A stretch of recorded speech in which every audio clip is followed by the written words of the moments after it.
press the bell icon on the YouTube app and never miss. सभी को जय हिंद दोस्तों, आप सभी का हार्दिक स्वागत है जय हिंद रिएक्शंस पे। तो आज हम आपके लिए एक लेटेस्ट और एक इंटरेस्टिंग वीडियो लेकर आए हैं जिसमें आप देखेंगे जबरदस्त पॉलिटिकल एनालिस्ट साजिद तारश साहब को, जो कि है तो पाकिस्तानी मूल के, पर वो अमेरिका में रहते हैं और अमेरिकन पॉलिटिक्स में काफी एक्टिव है और इंटरनेशनल पॉलिटिक्स पे काफी जबरदस्त नजर और पकड़ रखते हैं। तो ये वीडियो काफी इंटरेस्टिंग होगी, आपको बहुत कुछ जानने को मिलेगा और बहुत मजा आएगा। तो इसे अंत तक देखें और चैनल पे नए हैं तो चैनल को सब्सक्राइब कर दें ताकि हम आपके लिए लेटेस्ट और इंटरेस्टिंग वीडियोस लाते रहें। तो चलिए पहले ये वीडियो देखते हैं और अंत में इसके बारे में बात करेंगे। जय हिंद, जय भारत। कैसे देख रहे हैं? एक तो इंडिया में तार साहब बड़ी बात हुई है। अमेरिकन ने कहा है कि इंडियन जो शिप थी उस पे ईरानियों ने मिसाइल मारा है। वो एक बड़ी खबर है।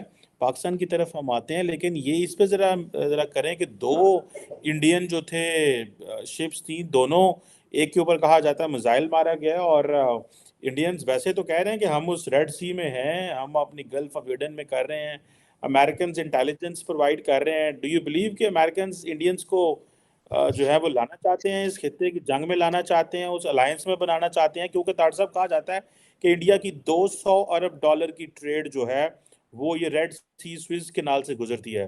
सो $200 billion is a big money, मतलब किसी भी मुल्क की इकोनॉमी के लिए, और इतना बड़ा मुल्क जिसको इतनी ज़्यादा एनर्जी चाहिए है, इसको आप कैसे देखेंगे? इंडिया के पास क्या चांसेस हैं कि वो it will get suck in the war, और इंडिया अवॉइड करेगा ईरान के साथ अपने ताल्लुकात जो है उसको करेगा?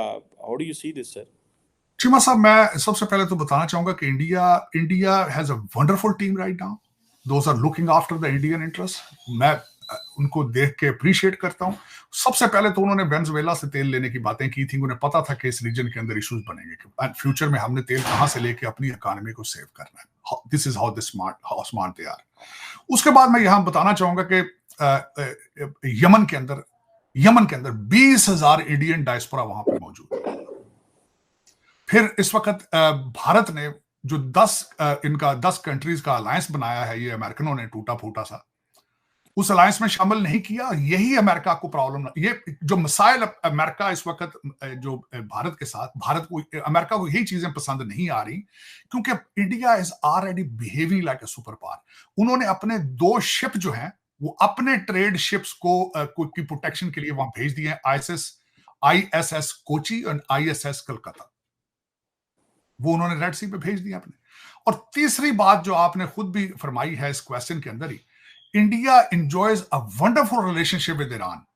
चाबहार की जो उन्होंने बंदरगाह, जो सी पोर्ट उन्होंने लीज की है, उसके बाद ईरान को हमेशा उन्होंने सपोर्ट किया है। मेरी नजर में अगर देखा जाए, मैं ईरान की स्टेटमेंट मैंने बिल्कुल पढ़ी है कि ईरान अपने उस आसपास पे अपने मसल फ्लेक्स कर रहा है, क्योंकि उन्होंने देख लिया है कि अमेरिका हूतियों से डर गया है। हमारे सामने तो वैसे ही लेट जाएगा, और लेट गया। अमेरिका लेट रहा है बिल्कुल इस वक्त। अमेरिका बिल्कुल लेटा पड़ा है इस वक्त। हिलने जुलने की सकत ही कोई नहीं है इसके वक्त अमेरिका के अंदर।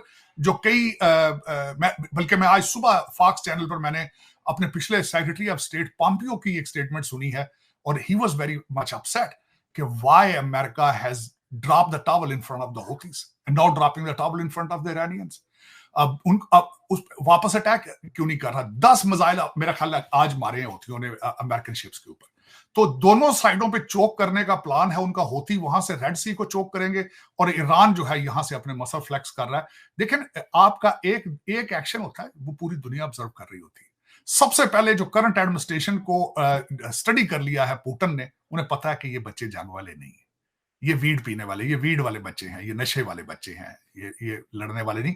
ओबामा गवर्नमेंट चला रहे हैं। ओबामा को बड़ी देर से पुतिन ने स्टडी कर लिया था, प्रेसिडेंट शी ने भी स्टडी कर लिया था, ईरान ने भी स्टडी कर लिया था। तो तीनों ममालिक ने जब ये सारा इनको स्टडी कर लिया है कि ये कौन है, ये कौन लोग हैं, ये काबल से किस तरह भागे हैं, तो अब वो दुनिया उसका फायदा उठा रही है। ईरान भी फायदा उठा रहा है। और जो मेरी एस्टिमेट है, मेरे ख्याल में वो कहीं उन्हें मिसअंडरस्टैंडिंग हुई है, जो उन्होंने मिसाइल मारे हैं भारतीय शिप्स के ऊपर। क्योंकि मेरा फहम, ये मेरा ज़हन नहीं मानता, क्योंकि India enjoys a very nice relationship with Iran, very nice. आपको पता होगा कि अफगानिस्तान में जब सामान भेजने के लिए राहदारी आपने रिफ्यूज की थी, that everything went through the Iran to Afghanistan. तो वो क्यों उनके मिसाइल मारेंगे? वो मारेंगे तो अमेरिकनों को मारेंगे या ब्रिटिशों को मारेंगे। वो और इसमें मैं नहीं देख रहा, देखिए दुनिया को बुखार तो चढ़ेगा अगर ये कुछ थोड़ा, ये अगर 15-20 दिन भी आगे, महीना भी चली, तो इन्फ्लेशन रेट जो है वो ऊपर जाएगा, पेट्रोल की प्राइस बढ़ेंगी, क्योंकि इस वक्त भी दुनिया का सबसे सस्ता जो फ्रेट है वो शिपिंग है।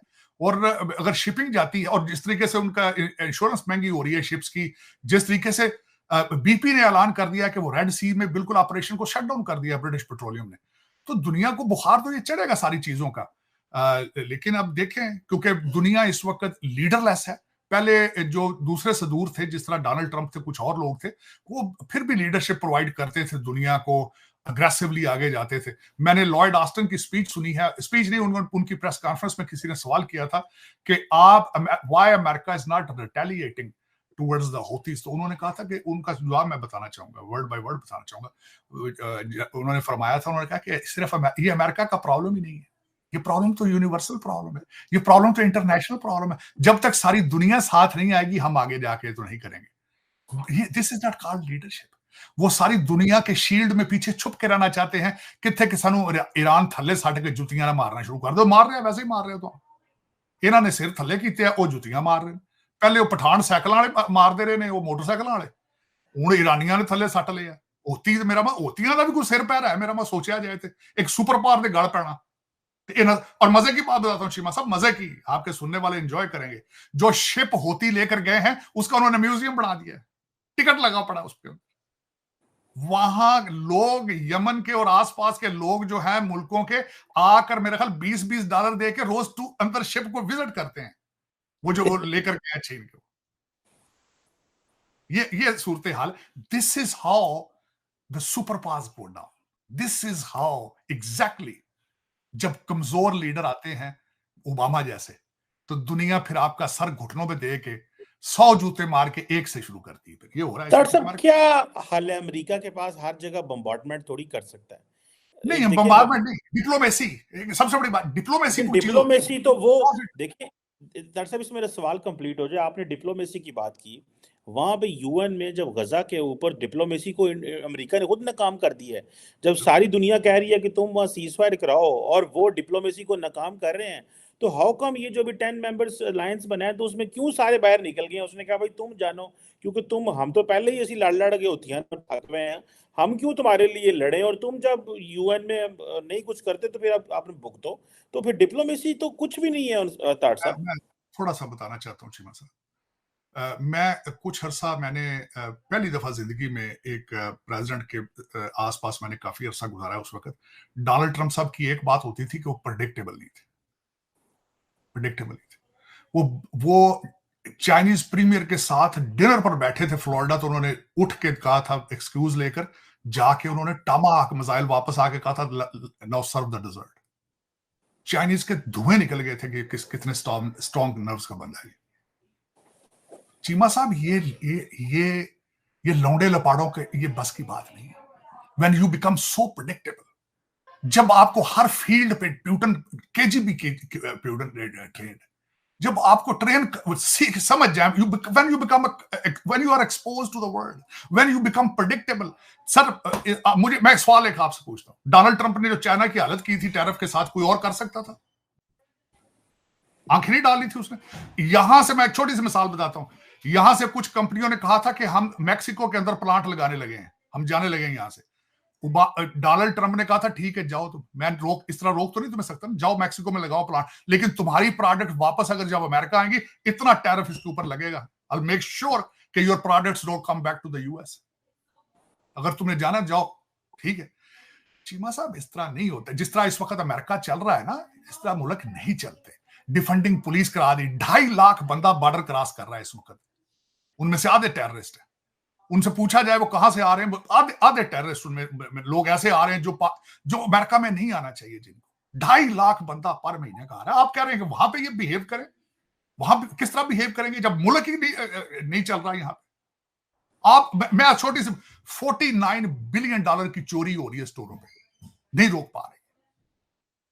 पुलिस में भर्ती होकर राजी कोई नहीं है। हर थाने के अंदर 50-50 इस वक्त वैकेंसीज पुलिस की खाली।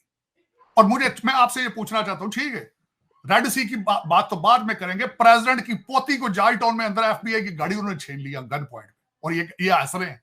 दोस्तों आशा करता हूं कि वीडियो को आपने अंत तक देखा होगा और हमेशा की तरह आपको साजिद तारड़ साहब के पॉजिटिव व्यूज और उनके एनालिसिस आपको काफी पसंद आए होंगे, जिसमें उन्होंने बात की हमारे प्यारे देश भारत के बारे में और भारत के जो इंटरनेशनल रिश्ते हैं बाकी देशों के साथ। हम देख रहे हैं कि एक तरफ है अमेरिका, एक तरफ है ईरान, जो कि दोनों ही आपस में एक दूसरे के जानी दुश्मन है। तो क्या भारत को ईरान या अमेरिका दोनों में से किसी पे भी ट्रस्ट करना चाहिए? मुझे लगता है दोनों ही ट्रस्ट करने के लायक नहीं है। पर आपके इसके बारे में क्या विचार हैं? आप अपने विचार हमें कमेंट सेक्शन में लिखकर जरूर बताएं। और एक बार फिर यही आशा करता हूं कि साजिद तारड़ साहब के जो भी व्यूज थे, खासकर जो वो नॉलेज रखते हैं जियो पॉलिटिक्स के बारे में, वो सुन के आपको काफी मजा आया होगा और ये वीडियो आपको काफी पसंद आई होगी। तो ये वीडियो अगर आपको अच्छी लगी है तो इसे लाइक और शेयर जरूर कर दें, और चैनल पर नए हैं तो चैनल को सब्सक्राइब कर दें, ताकि हम आपके लिए लेटेस्ट इंटरेस्टिंग और इन्फॉर्मेटिव वीडियोस लाते रहें। तो चलिए फिर मिलेंगे ऐसी किसी जबरदस्त वीडियो में, तब तक अपना ध्यान रखिए। जय हिंद, जय भारत।